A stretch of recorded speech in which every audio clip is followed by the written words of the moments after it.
keeping track. Awesome. Oh, there's one more. It's a go train. All systems go. I hope everybody enjoyed the show, keeping track. I had lots of fun doing that. As you can see, I paced everything together, right? But huge contribution from Bub031, and a little bit of an interview there with Lauren and Andrew from Otter Valley as well. Great guys. It's Thursday. It's the last Thursday of the month, and it's not 8 o'clock, but we're running a little bit earlier today. So welcome everybody. Welcome. All the early birds and whatnot. And everybody coming over from keeping track as well. I like it when they line up, but it's overlapping now. That was my bad. I should have started keeping track earlier. Oh well. GVO After Dark, we do this once a month. We come together and we recap the month. We talk about trains, news, new releases, and whatnot. But I can't do it alone. I cannot.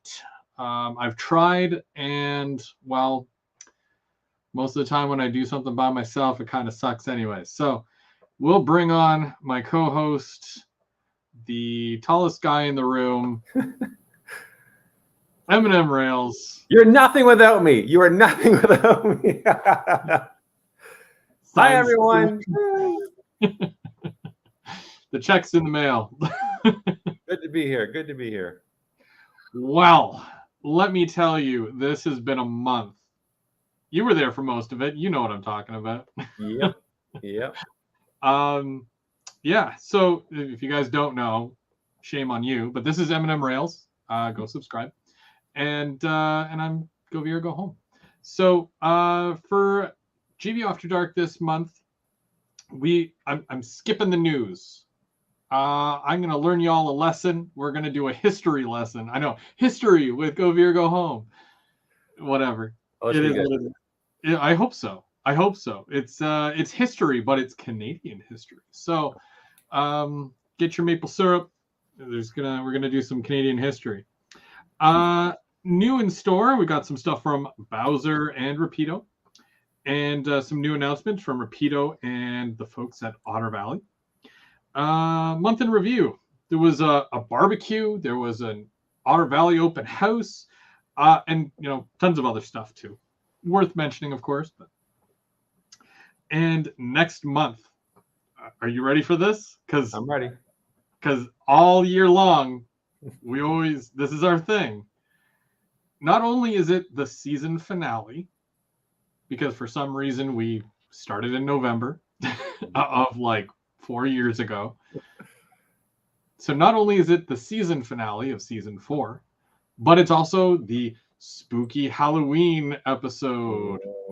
Yeah. Get your ghost trains out, guys, because oh yeah, no, it's good. It's always between the Halloween show and the Christmas show.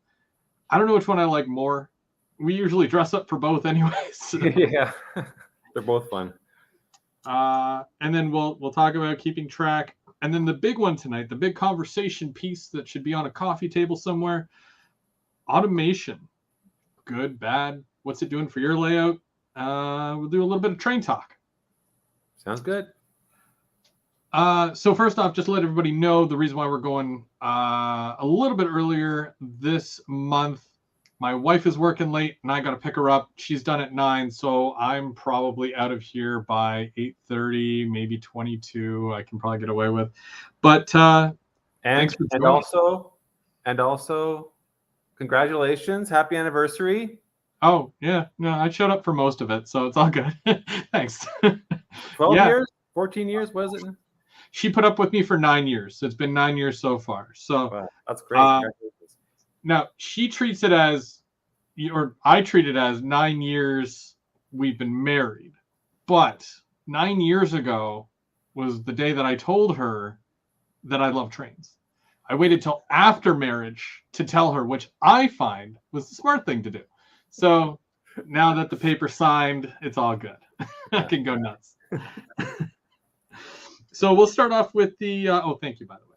And we'll start off with the history. September 15th, which was not too long ago, it was about 15 days ago, 14 days, yeah, 14 days ago.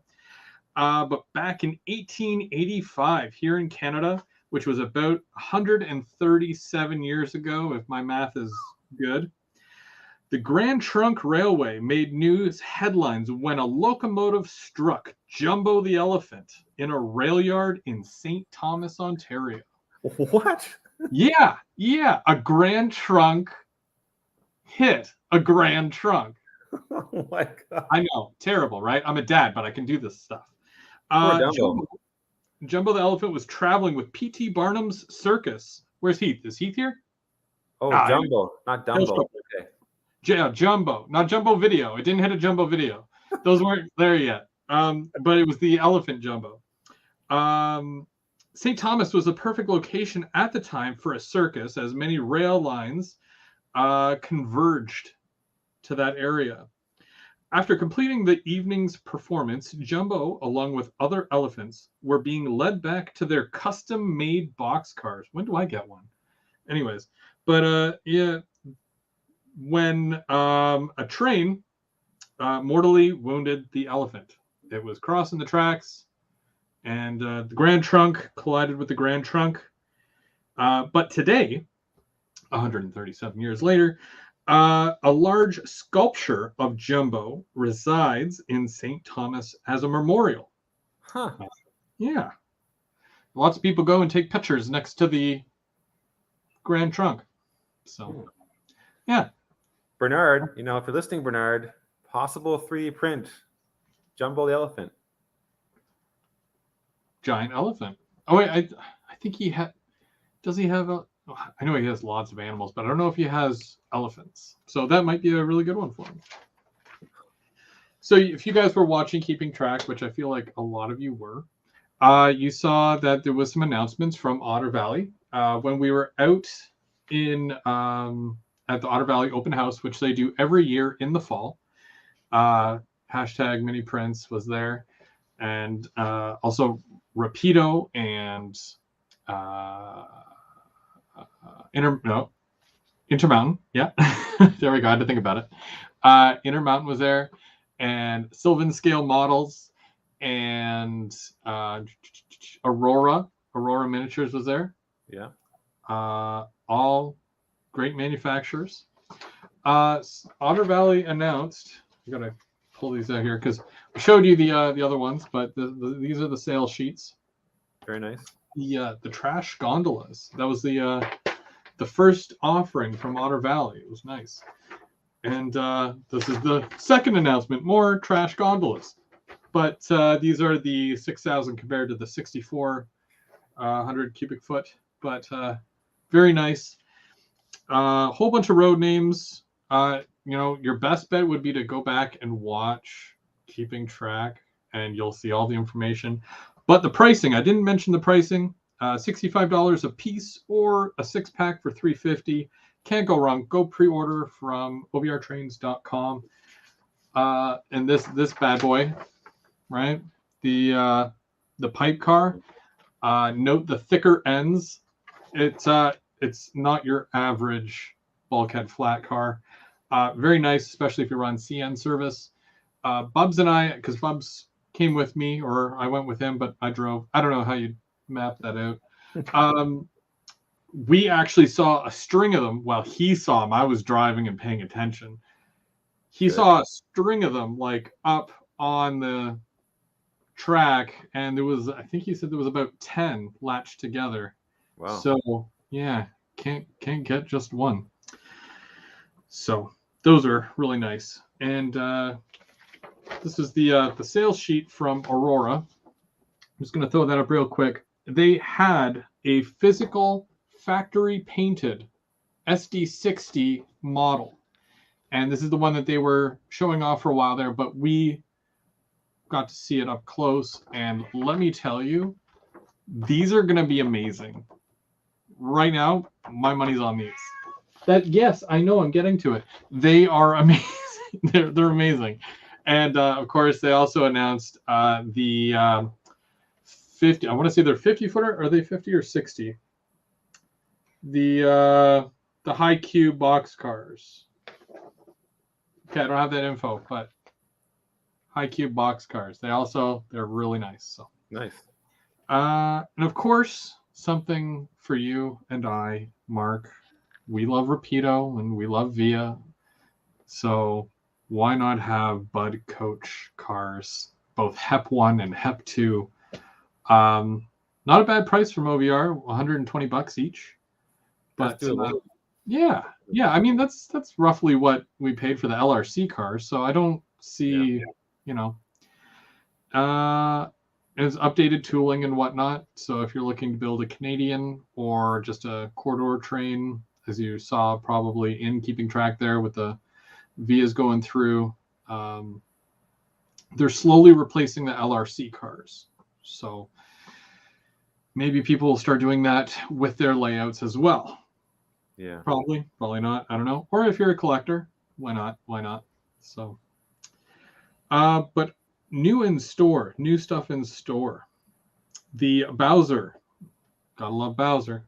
The C630M Loco, which you can get in CP or CN, and it's DCC and sound 307, or for a DC model 205. Very standard pricing, I think, when it comes to locomotives. They don't need to be a $400 locomotive to be amazing.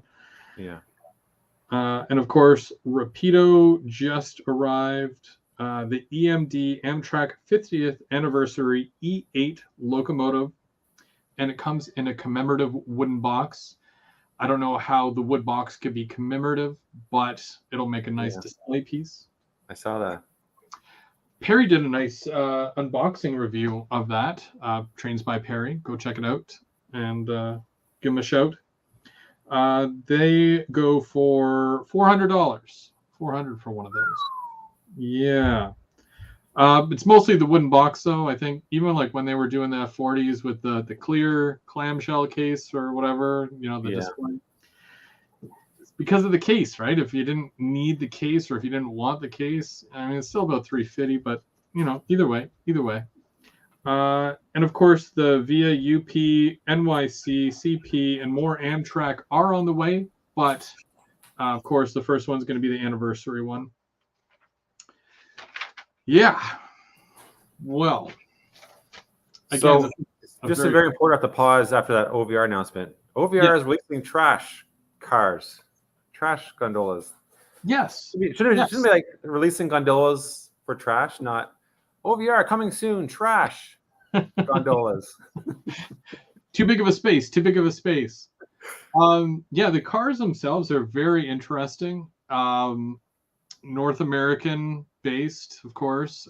And I mean, kind of a sad note, but whatever. But they were actually there on 9/11. Well, not on 9/11, but they were part of the cleanup crew for 9/11. They would take away all the rebel and whatnot.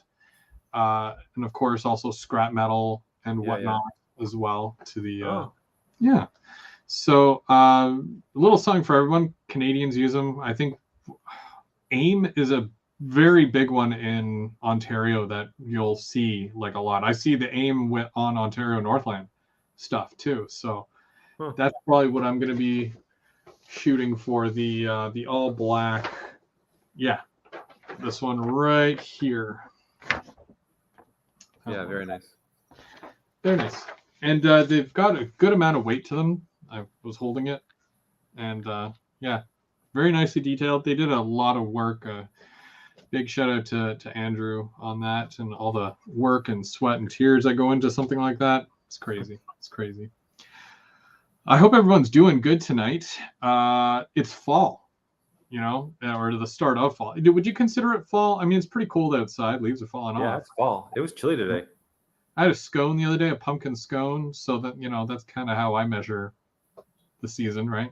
The pumpkins are out and the wind is chilly. I wore a jacket today. You wore a jacket today? I wore a jacket. Huh. It was chilly. Well, guys, get your toques out. Whoa. Not that cold. You don't wear a toque. You'll mess your hair up. That's right. So we actually, there was 5 Thursdays this month. Was that this month?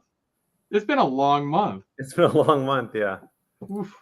We had Tim, we had Dave. Dave was first though, right? Dave came back for the 1 week, and then Tim, and then myself, and then you. Cheers to everybody, you know? Everybody does such great work. But next month, October 6th, which is next Thursday, we're going to kick the month off with Tim. They make it like that. He's in the chat there. Give him a shout. And then normally I do the second week, kind of like how it says in that scrolling thing along the bottom there. But M&M Rails. I'm going, right? Yeah, you're going to go the second week. So disregard that and just, go to his channel on the second week. And then I'll take the third week. And then we'll be back for the Halloween special, GVO After Dark, which will be October 27th. So a couple of days off from Halloween, which is, pretty cool because I still get to go out and take the kids trick-or-treating. And don't miss a thing. I kind of missed that. Yeah? Yeah. I kind of figured you still went out. I can't. No. Oh. I can't fake it anymore. Starts knocking on people. Mark, is that you? Ah! He's like, oh, it's Dracula. Who is this? Give me candy. That's what I figured. In my mind, that's what I saw. I don't know. Either way. Monday nights, just in case you guys are not aware, Trackside Mike and Dundas Junction Model Railroad, which is James, they go live every Monday night at 7. Kind of like this, but only way funnier. And they're great sports. They're big fans of the channel, and we're big fans of them. So we're definitely gonna plug that. So go check them out. They go they alternate. So 1 week it's on Mike's channel, 1 week it's on James's channel. Yeah, so make sure you go check them out. I'm going through a list. I've got a list. It's a big list. So I gotta, Does everybody have their calendars out? If you skip ahead 2 months, or is it 3 months technically? Well, technically 3 months. December 22nd. That's a Thursday. 3 days before Christmas, we are going to do our Christmas GVO After Dark. So this is kind of the announcement for that, right? So, Yep. Christmas already. The snow hasn't touched down yet. We're talking about Christmas already. I'm sorry if I've offended anybody, but that's how it is up here in Canada. We're talking about Christmas in June. So, but so for that, mark your calendars. You'll want to show up for sure. And also, while we're talking about Christmas-like things, me and the couple of guys are... Oh, you've got a poodle. Continue. What's Lily saying? She was excited for Christmas. You said Christmas, and she ran to the camera. And... Wait. Has she had her first Christmas yet? I don't think no, but she knows what it is. She's smart. Oh, she knows. She knows. Next month, so we're going to do a group build, and basically we've kind of landed on the Walther's HO scale hobby shop kit. Basically, it's a hobby shop HO scale. Sorry to the N scalers. I know we didn't really look into that side of it for anybody else who would be interested, but only does, N scale. Next time we do this, we'll make sure that the kit that we choose is also available in N scale as well as HO. And that's going to start October 23rd. And that is a Sunday. We normally do the Sunday brunch kit build. So a bunch of us are going to build that kit. And you're going to see a few different versions of it. You want to show up and show us what you got, or you want to build along in the background there. All good. It's not even for bragging rights. It's just having a good time, you know. Yeah, I can't wait. It's gonna be good. I hope so. I hope so. I've never done one of these before, but the guy seemed really interested in doing it, and we all kind of agreed on that kit. So Walther's Hobby Shop kit, if you guys are looking for one, OVR, I told them to get some more in, and they did. So grab one before they are gone. And that brings us to the last section. Well, how are you doing? How's school? I'm good. How's work? School's exhausting. I did the promo video. I was so tired. It's like, today's Wednesday. You know what that means? No, wait. Today's Thursday. Yeah, it's exhausting. It's exhausting. Today was our annual box walk. Yeah. And walking, even the sound of walking sounds exhausting. Ugh. Luckily, it wasn't raining today, but it was a little chilly. But yeah, it's tiring. Good cause, though. Good cause. Oh yeah, for sure. And so I guess that means no work on the layout, no time to play. No. Oh, geez. Well, you did a lot of organizing though. What's that? You did a lot of organizing though, with your cars and whatnot too. Yeah, well, like nothing motivates you to clean the layout with someone coming over. It's like having visitors over. You start cleaning your home. Mm-hmm. So same thing. I had Dave over, and okay, bite the bullet. Time to clean things up. The so how did you? I'll never see those cars again. Out of sight, out of mind. They're boxed up. I will never see them. So how did you decide what to put away? I did the opposite. I wanted to decide what to keep. Mm-hmm. So I wanted to keep some CN box cars and some Procore tank cars and some other stuff, some Santa Fe stuff, some CN stuff, and then everything else went into the box, unfortunately. Now, do you have like a quick method of taking them out and putting them back in, or like swapping them out and whatnot, or do you do it like the car goes in the box that has the matching number? And no, I thought about that, but I thought then I'll really never take them back out again. I just got a cardboard box and I tried to put like little cardboard sleeves or dividers, and some paper towel in places, and I just put them in delicately. Hopefully they don't break, but there's 3 boxes under my layout with cars, and I'll never see them again. But well, it's still a lot better than my approach. Oh, I've got too many. I might as well sell some. Yeah. Either way, well, I mean, the layout has never looked better. I mean, obviously you can see it a lot more now, but because you got less cars on there, but it looks really good. So yeah, thank you. Any plans for? Or you wait until like Christmas holiday, Christmas vacation to chip away? Or I want to get in there sooner, especially before my live show in 2 weeks. So I have something to show you all. But realistically, you probably won't be until Christmas break, because I'm just so tired to work, and then the weekends are for like chores and catching up and resting up, doing homework. Next thing you know, it's Monday. So, but yeah, I want to install some lights, more lights, which is a lot of work. So that's a good segue into our big discussion of the night, which, besides your smile, is why everyone showed up tonight.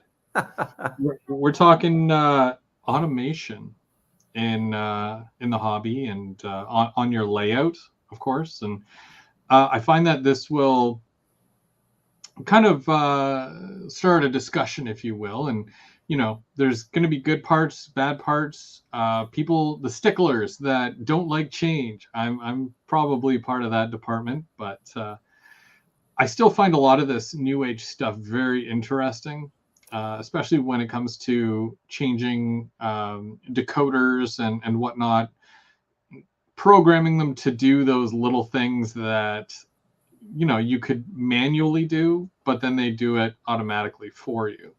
Yeah. So recently you installed some crossings with a sensor,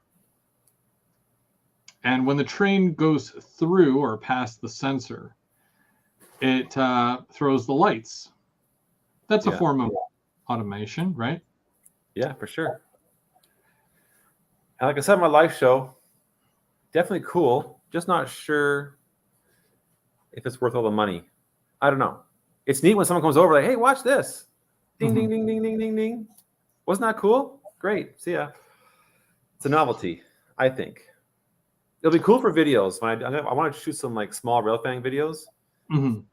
So that'll be cool, and I'll add sound effects. But we'll see what the long game is here. Do you find that it wouldn't be as much if the train wasn't so quick to hit the area? Like, would you find that it's more appropriate for a bigger style layout where it just hits it every like 20-30 minutes? Oh, I see what you're saying. Yeah. Every 20 seconds. Yeah, and that's why it'd be good for a video, because then the video will just be the train passes once, and then you watch the video.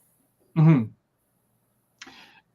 Another type of automation is switches. So when it comes to switches, now for me, I use the Walthers switch machines, but it's mostly on the main line, and then I've got all my sidings where it's a Caboose Industries ground throw. For something like this here, a lot of people will even program switches to be thrown from a computer, where you're setting up your own route for the trim, kind of like in the real world. And I mean, it sounds like it's a bit much, but again, I like the whole aspect of, okay, well, preset my route using whatever buttons for the main line, but if you're working a siding or you're working a yard, there's a guy that gets off the caboose or whatever, or the end of the train, and he'll hand throw those switches, right? I find you're adding something to the experience or to the realism at that point, like you're the guy at the end of the train. Yeah. I don't know. Is it weird? Is it or should everything just be manual? There's pros and cons. There's pros and cons for sure. I like the because again, you push one button and both turnouts switch. So you can do the crossover. Convenient, but sometimes I like to organize my cars. Just kind of walk in there, don't turn the power on, and just kind of move cars around and flip the switch with my finger. You can't do that with at least with mine, the Walthers. You can't push them with your fingers. You have to use the button, as far as I know. Oh yeah. So that's the con. You have to push the button. You can't just momentarily switch it with your fingers, move trains around and switch it back. Mm-hmm. So, but yeah, if I'm working a yard, I would like just to like Dave's layout. Dave has a great little layout. The yard, just switch with the fingers and good to go. The drawback again, and Dave, it's funny because as you know, when we're with Dave, he is like the yard master. He's on the ball. His eyes in the back of his head. He's like, hey, switch that switch back. Oh, yes, sir. Yes, sir. So he's over here running trains, and I am no yard master. I'm not like Dave. And I wish I had it on film, because I've done this before too. He's running his train around, and we're talking, and next thing you know, his long train is coming into the yard because he forgot to switch. Oh. And it almost, it wouldn't have crashed or anything, but I've done it before too. Like you forget to switch it, and this long train goes into the yard and starts smashing things and hits the end of the line. Mm-hmm. But if you had signals, again, automation. I like when you at our club, there's a module with a bunch of dwarf signals and automated switches, and there's a light that says, "Hey, you can't come this way. The turnout is switched." So that'd be kind of neat, just to if there's a light showing make sure you hit the switch because it's the wrong color or whatever might help. That's one neat thing. And Sean makes a good point. You know, automation would be good for large layouts, but Yeah. I don't think the value is not, or it's not there for little ones. With the club layout, I mean, they've got a bunch of really neat things. Like they have their own hotbox detector Yeah. that will literally read out how many wheel sets you have. Bubs can contest to that. But basically, you know, there's so many different levels to this thing, and you kind of, it's almost like a buffet. You know, you go up to the buffet, you see what looks good, you see what looks the freshest. Okay, that works for me. You know, that Yeah. works for me. Oh, salad, gross. You know, but yeah, you know what I mean, right? I do. Yeah, for sure. For I sure. like salad. Just, Yeah. but you know, with there's the other side of it too, where it's like, you know, when I go out and I run trains on my layout, if it's just me, I'm not going to sit behind a computer and automate things and not be able to even see the trains because I'm just looking at a screen where, you know, I want to see the stuff going around. I want to interact with it as much as possible Yeah. to make it feel like I'm driving the train, not driving the layout, if that makes sense.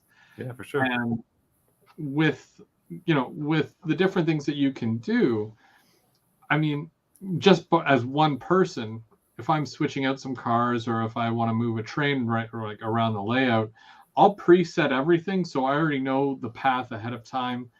I'm only one person, and of course, when you're dealing with, you know, 3 levels and it goes all over the place, you know, you just want to follow the train or watch it or listen to it, you know.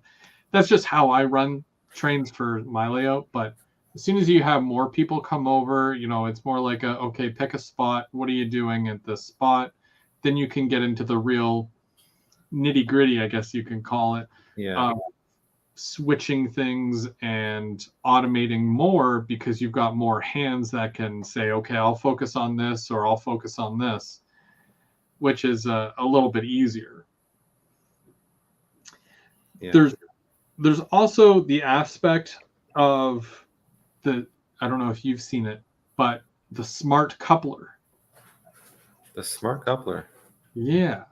So it's a coupler that's controlled by a microchip or a decoder, just like, you know, decoders in a train, and you actually attach it to your decoder and you set it to a function.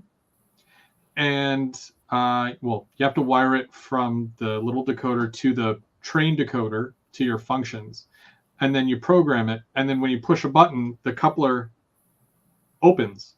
Oh my gosh. It's like a momentary thing, and then you pull away, and then yeah. Who makes that? I'd have to pull up the link. I didn't really like, but I mean, if you Google automated coupler or HOC coupler, there's even videos here on YouTube, or there's links to those videos on the website. But again, you're ordering from overseas because I don't think they carry them here. Yeah. And you can order so many, and they actually use KD style couplers, so even better. But then again, you know, you're automating something. It's giving you one less thing to do. Yes. If you've got areas of your layout where you can't reach, and, you know, much like the magnetic coupler that goes on under where your track is, you know, it's basically the same thing, but you're taking another thing away from being able to, you know, touch it and do it manually yourself. You know, some people might like that because, I mean, you remember how it was at Dave's house trying to use that, whatever that white thing. I'm the guy that lifts it, and, you know, they call it the hand of God that comes in and there we go. It's good. It's uncoupled, because that's what they do in the real world. The crane comes in and lifts, you know. That's right. The automated thing sounds fun, though. It in that sense.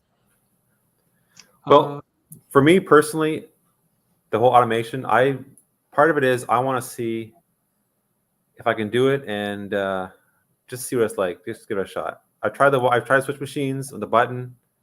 Very cool. I have a door signal that works, but like the power on, power off. Pretty cool. I did the crossing signals. Pretty cool. And I'm gonna try a kit bash or a scratch build eventually, hopefully next summer, maybe this Christmas. Who knows? That'll be fun. So I want to try, like you said, the buffet. I want to try this and this and this. As Tim says, the high nose salad. Ooh, no, thank you. I've tried the high nose. Didn't like it. No. No. Dip your toe in. No. I can't tell where the front of where the back is. Which way is forward? Which way is reverse? Forget about it. It's a whole RS18 debacle again. Yeah, exactly. Yeah, I mean, I get that, because depending on now the one time that I'm like nose or cab forward is weird is that there's a steam locomotive where the cab is at the front and then coming out from it. And I know somebody knows exactly what I'm talking about. For me, looking at a steam train, the cab should be at the back of the long part. Yeah, of course. It just looks right. But, and then the coal is right there. The coal tender is right, Yeah. I don't know how that works if they walk around to the other end and bring coal all the way. I don't know. I've never seen them in real life. But, there's so many different things that you can do. And that the hobby itself is growing exponentially. And I hope I use that word right. And and even with like decoders, right? So there's a channel, Penn Central something. He's really good with decoders. And there's a couple of different videos that he did where he shows you what you set your decoders to, like your CV values or whatever.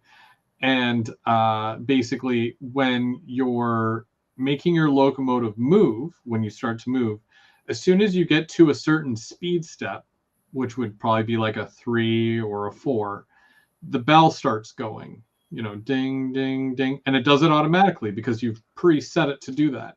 Wow. And then when you get over a certain speed step, let's say if you get up to notch 10, because that might be somebody's full, okay, I'm moving, it'll stop. Or when you come down to a certain speed because you're going through a crossing, again, it'll sound the horn and the bell until you turn it back up, which will, again, automatically turn those functions off. Huh. Awesome, right? Yeah. So there's a lot of different things that you can do with it in the form of automation. I was thinking about doing the whole light thing, but really only doing like a toggle switch, like turn it on when a train's going to be going through. Or I thought about that too. I thought about that honestly because for years I've always wanted the crossing signals. Mhm. And I researched and like I watched videos and it just seems so complicated. Like you got the sounds, the lights, the arms that go down. Like you, I thought maybe just easier to push a button, the lights go on, and then turn them off. But to have flashing lights, you have to have like 3 wires. And anyway, I saw this guy's video. It looked pretty simple. Thought I'd try it out, but there's a certain level where, I mean, I've seen a lot of these G scale layouts, or O scale, I guess you could say, and they've got every LED on and every fancy sign lit up and whatnot. Yeah. The railroad crossings, the arms that come down and whatnot. I want to find a spot between that and like one light or like a couple of buildings with lights. The happy medium where it's like not everything looks like Vegas, but kind of like a downtown Toronto kind of look where you got your street lights, some of the buildings that are lit up, and stuff like that. Yeah. So I don't know. It's tough. It's tough because, again, like you said, you're investing in something and you want it to work, A, and B, you want it to look, or the function, right? You want it to function properly. Yeah. Heath says it really comes down to how prototypical you want it to be and your era, which, again, very true, right? Because, again, when it comes to the era where back in the day, they would do everything manually. All the, Yeah. they didn't have the technology of today. Even Union Station got updated not too long ago. I want to say within the last 10 years, because they were still running the old switchboard system, where with the giant, now it's all done digitally, Huh. and that takes a lot to switch out, but they did it. So Well, here's an example. I just saw someone say about track detection. I'm not sure if this is under the same category, but if you watch Heath's live shows and stuff, he has a train in the background going back and forth, just goes to one end, the back. Yep. That does not interest me at all. Well, I might use it if I went to a train show and I wanted a train going back and forth. But I'm a fan of the loop. But if I was interested, that was something I would buy just to try it out to see. But again, saw it at the buffet. Looked too vegan for me. No beef. It's definitely cool, and it has a purpose. But I have no interest in trying it out. See, if it's a trolley, like if it's a trolley or streetcar, and you have a very small city section, that'd be then cool. It adds that, that little bit of. It's like next level. Like we've seen the gentleman's layout with the cars that move around the layout. CSX Mad. Yeah. And he has the cars where they are on a conveyor belt system. Well, can we call it a conveyor belt system? It's on a conveyor belt system, and it magnetized, like there's a little magnet running, and it pulls the car, and it goes up into an auto rack. So cool. Oh man, like I can get behind that. You know what I mean? Like that. That's so like if somebody said that they were going to do that, you know that there's like foul language and like rights going around, but then when you see it, you're like, no way. Like he I'm did good. a bang up job. He did an amazing job on that. Crazy. Even something as small as like adding a little guy on a bicycle just riding down the little road there, like I'm not sure how much planning goes into something like this, but again, is that a novelty though? Is that a novelty? You see it once, like, hey, cool, there's a bike going around. That's like, would you do that for a home layout, or is that something that you just want to add to a module? And this is my module. I set it up at the club. People will walk by and say, "Oh, that's nice. That's nice." Yeah. But is it necessary for a big layout? Probably not. I don't know. I think these are all things like we've been saying. Buffet. You're gonna pick the little things that you like, and you'll leave the things that you're like, I'm good, or I'm not there yet. Maybe like with my layout, I feel like signaling systems, I'm not there yet. Oh gosh, yeah. It's just it feels not right. Like Dave will throw on one light on his layout, and it's like the bee's knees, but it has so much function to it. Even just going past, turning red, don't enter. It throws a switch on the inside so that he can reverse loop back out, and then it turns green again when things are good. Speak of the devil, he's in the chat there. Dave! But like one light that does so much, you know what I mean? It's like the smallest thing makes the biggest difference. I know. So it's I crazy. see for his layout, that's almost like a need. that's not just a novelty. That's not just cool. It's very important because you want to know if there's a train in that little cave that he has, right? Yep. Oh, absolutely. I think he So- does plan on putting like a little peep window there. I'm not sure if he's still going to do that. I hope he does because that'd be neat. Because that sets up a little scene there. But Yeah. yeah, we'll see what happens. Wait, oh, I thought he said, I'm a genius, I know, but it says it's genius, I know, which basically is the same thing. You're a genius. Kid is off the scale cute. Yeah. Have you seen Dave's kid lately? Little Felix? Yeah, they got the same cheeks. Oh yeah, Adorable. Adorable. Dave in his cheeks. Now it's Felix in his cheeks. Yeah, no, with what was I also thinking? There was something else. Signaling? Well, with the signals, I mean, it's just, you know, yeah, it's escaped me, but it's like, you know, when you section off your layout. Oh yeah. Help me out. Come on. What's the word? It's not Blocks. circuit breakers. Blocks. Yeah. Block detection. Oof. That's it. There you go. Oh, I'm glad I'll be able to sleep tonight now. If that didn't come out, there was no sleep tonight. Block detection is something that I'm kind of dabbling with, but it's like I'm not even still there yet. That's where Dave comes in. Well, if I can get Dave over, Dave, this is a call to arms, seriously. But like, you know, doing something like that and starting off small, section out your layout. If you find that something might be tripping and whatnot, and you're getting shorts in certain areas, even something as small as that will help you make a better layout. And it's a type of automation, but not really. There's no function to it unless it's actually tripped if there's something wrong. So where most of the other stuff that we're talking about is, well, it's in function, you know, something that you're not touching, you know, it happens. But between the lights, the signals, crossings, you know, I think they look nice, but not everything needs to be automated.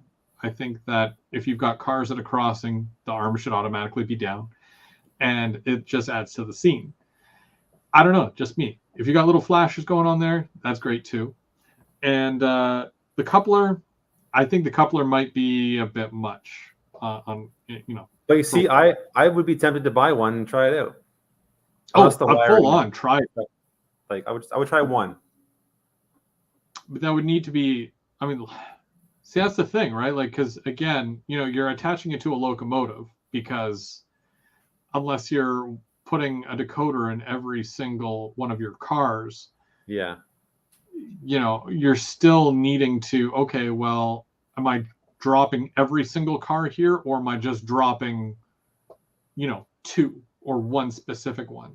So it kind of forces you to, you know, add power to all your cars, and then it just seems like too much. It's too much.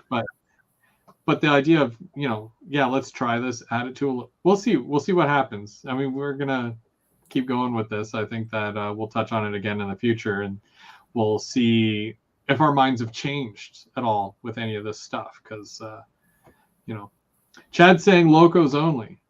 So I mean, you'd have to be dropping just your entire set there. Maybe if it's a yard thing, or, you know, all empties that you have to take to the yard or something like that. But and then of course sounds and functions with your locomotives. I like that idea, like you said, like not pressing any button. Like a train comes close to the crossing signals, and all of a sudden the sound comes on the locomotive. That would be cool. Now, I'm not like pro or anything with you know, decoder stuff, but I'm gonna try some stuff out, and I'm gonna see if I can replicate that, and then I'll share it. I'll share the info as I kind of work on it. But it's something that I definitely want to dabble in a bit more, you know, stick around that salad bar a little bit more, you know, try on some croutons, bacon bits maybe, you know. Yeah. but we'll see what happens. But what's your overall thought here with everything, with automation? Where do you stand, being someone who's tried it and dabbling, right? I know some things might be worth it, some things might not, but yeah. Well, like I said, I think mostly. I don't want to start a war with anyone, but I think mostly it's a novelty. It's just kind of cool. You go to a train show, wow, look at all the flashing lights, look at all the moving parts. Cool, very cool.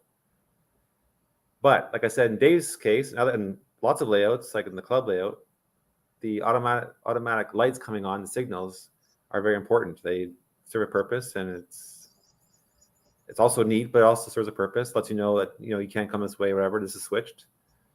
So I was thinking of JMRI. If you watch Freddie, he does a pretty good job of having just press a button and the trains, like you said, the trains just go. That I find interesting. That would be like a challenge. Just adds a different aspect to it. And you want to see if I can just hear Fred's wheels turning in his brain, like, okay, I gotta fix that. And the train stops and goes and stops and sounds go and he runs a whole loop. That's kind of cool. Mm-hmm. Necessary? Not really, but it's a kind of different way to run the trains. Mm-hmm. So, and I don't have people over that often to run trains with, so you kind of have to entertain yourself and challenge yourself. So just running trains for me around the circle and watching them go gets boring after 5 minutes. So I want to challenge myself. I want to try and install crossing signals, install a dwarf signal, install a chain of lights. My next thing I want to do with lights is, and I forgot to mention this on my live show, but what I want to try and do is have a car, like a vehicle car, a person car, have a blinking light indicating it's going to turn, like a turning signal. Mm-hmm. You turn lights on, the light blinks. So that's That's the next project. Next challenge. So I know Luke Towan did a video of installing lights in a car, and it's possible. I'm just gonna see if I can do it myself. Kind of challenge myself. That's also fun. Like when you see something, it's not necessarily taking their idea, but to see what you can do, or there's so many different versions of everything. From buying telephone poles that are they come wired, to making your own from scratch. There's so many different things that you can do and different ways you can do it. I just wanted to touch on it quickly. SOAR_CN Hagersville subdivision. That's Andrew from Otter Valley there in the chat. Hey, Andrew, it was nice meeting you at the beginning of the month there. And, congratulations on the car. We were talking about that earlier.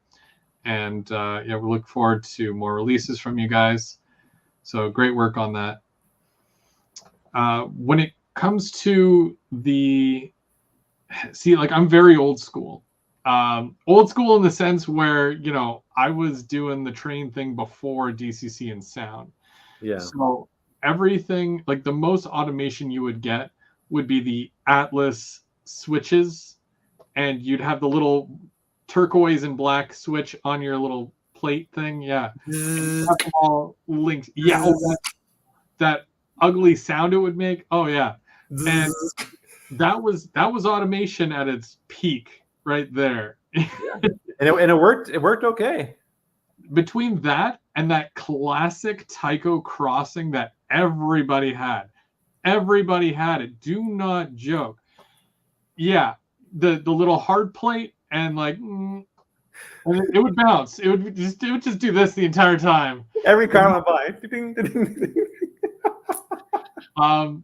Yeah, we had one. And the classic, instant classic right there. And you can still go and find these things too. 10 points to the first person who goes and does that, adds it to their layout. 10 points from Griffin. We had this. We also had the classic foam tunnel. The foam tunnel. Yep. I had one of those too, the straight one, because you can get like a straight one or a slightly goes like that. No, it was straight with the spray painted green on it. Oh man, to be young again. No, but like, growing up in that time and having not a lot of options as far as, like, yeah, you'll have some lights and stuff. LEDs weren't even a thing, right? So you'd be changing bulbs every week. But learning about all these new functions and things like sensors, like when you added sensors to your layout there, and when Dave was doing that too with throwing a switch automatically just because the train finished going past it. Like my brain I had to sit down for a minute. Like I'm just like, what?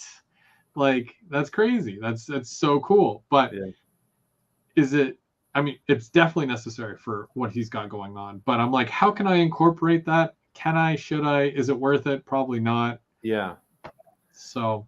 And that's funny you mentioned that. Is it worth it? Like I installed the Walther switch machines, and I'm glad I have them, but I will not install any more in my layout. Not worth it. Way too much trouble for my layout. Well, the thing is with the even with the sensors and whatnot, like you have to have tortoises. I don't know if you can do that with the Walther switch machines or not. Yeah, I wonder. But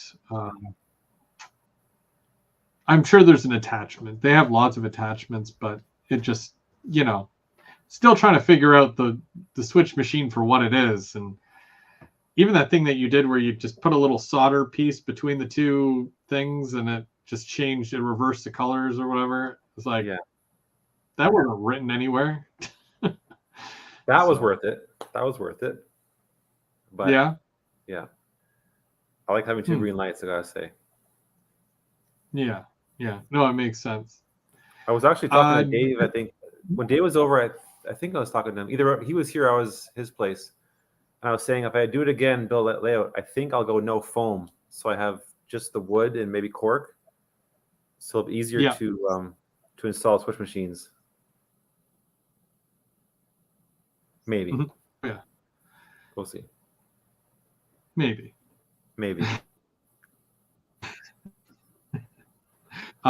Heath is reminiscing with us a little bit here. He's got a really good one. I forgot about this. Did you have that log loading kit that was automated? So I know exactly which one you're talking about. I didn't have that one, but yeah, that's an instant classic right there as well. Absolutely. We had the log, and we also had the gold nuggets. There's a little crank and conveyor belt. You pull the gondola under the conveyor belt, load the gold nuggets in. I don't remember that one. Yeah. That gold pieces everywhere. We're just gonna check with the chat here real quick, and we'll round things off because it's almost time to go pick up the wife. So, and I can't take you guys with me, unfortunately. So what is everybody's thoughts? I know a lot of people left comments, some saying that it's worth it, some saying in certain areas it's worth it. Well, again, like necessity. He said that he uses the Motorman, the back and forth thing, because he can't do a loop. Totally get it. It's totally fine. Like, I would too. BBL have to walk back. Oh, that brings me back to my childhood. Hey, Dennis, how's it going? I missed you there. Growing up in the 70s and 80s with model trains. Yep. I think that I think we brought out the time machine for a lot of these guys tonight. I think that it's a little Back to the Future for everyone. Yeah, and you know what? Like, going back to a lot of that stuff, when you think back of all the different things that you had and how everything is now. Like for trees on my layout when I was growing up, you know how you can go to like Michael's and buy those pre-frosted little trees and you can get them, it's like $5 or something. Yeah. The layout was covered in those. It was always winter, but the grass was always green. So it's like, you're like kind of in a mountain, but not really high enough that there's, enough snow on the ground, Yeah. But yeah. So stuff like that, and the Tycho sets too. I mean, we all started somewhere, and at one point or another, we've all used automation in our layouts, and we probably will again in the future. Whether it's, like I've got tracks that I individually power, and I can turn off that power at any time just to reallocate that power to the main line or somewhere else on the layout. Yeah. And it's something that's so small, but it makes a big difference overall, because you need that mainline power, right? Yeah. So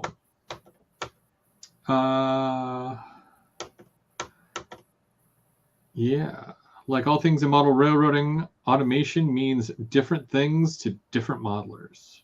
I hear that. We had growing up in my old layout, the DC layout, we had the Atlas turntable. That was kind of automated, right? You hit a switch and it just turned automatically. We thought that was the coolest thing ever. There was two things. Well, there was one where you could add the motor. Yeah. But there was also that thing where and then it rotates. But the sound of that thing too. Yeah. I actually got a comment on that video just 2 years ago saying, nice video. I have one too. Is there any way to lower the volume on this darn thing? And I was like, no. It's not supposed to be a sound turntable. Oh man. Yeah, I mean, being a kid and doing that, we thought it was so cool. Not even a bad turntable. I mean, it was loud, but as far as it worked well. Yeah. So I don't know. I'm like, I wanted a turntable, but then you see the real estate that you need to have to add one, and then it's not just turntable. It's turntable, roundhouse. I know. 50 sidings, maybe a machine shop, because why are you not going to have a machine shop? And yeah, crazy. Yeah.